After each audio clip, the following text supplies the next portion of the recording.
마테오복음서 1장 18절부터 25절까지는 예수 그리스도의 탄생에 관한 글입니다. 마리아의 남편 요셉은 의로운 사람이었고 또 마리아의 일을 세상에 드러내고 싶지 않았으므로 남모르게 마리아와 파혼하기로 작정하였다. 요셉이 그렇게 하기로 생각을 굳혔을 때 꿈에 주님의 천사가 나타나 말하였다. 다윗의 자손 요셉아, 두려워하지 말고 마리아를 아내로 맞아들여라.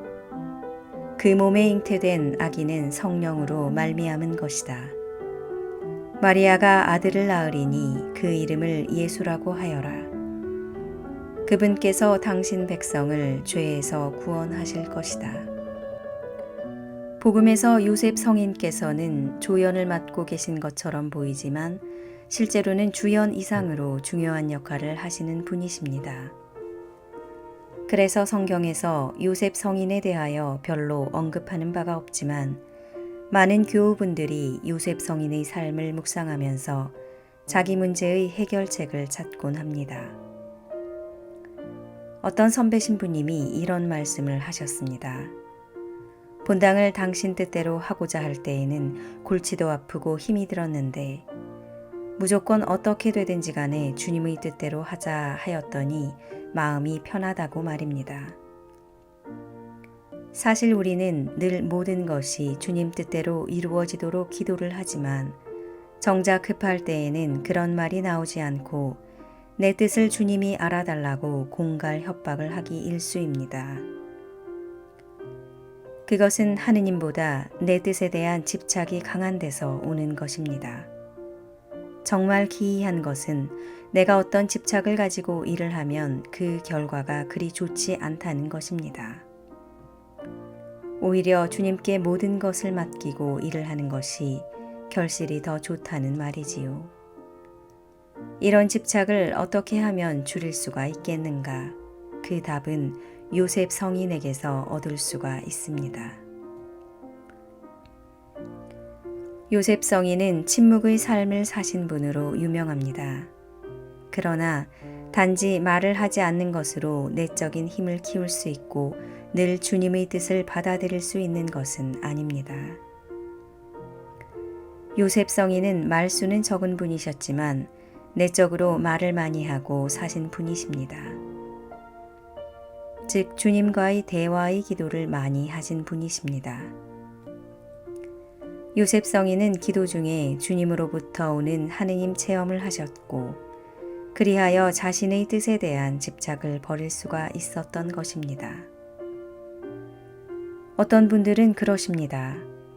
아들이 하느님의 아들이고 부인이 성모 마리아이신데 요셉 성인이 걱정할 게 무엇이 있고 집착을 버릴 게 뭐가 있고 기도할 게 뭐가 있겠느냐고 말입니다. 그럴까요? 만약 여러분이 아무리 하느님의 뜻이라지만 자기 아이가 아닌 아이를 키워야 하고 자기 아이가 아닌 아이를 낳은 여인을 아내로 맞아들여야 한다면 수월하게 받아들일 수 있을까요? 그런 의미에서 요셉 성인의 침묵은 참으로 많은 것을 대변한다고 하는 것입니다.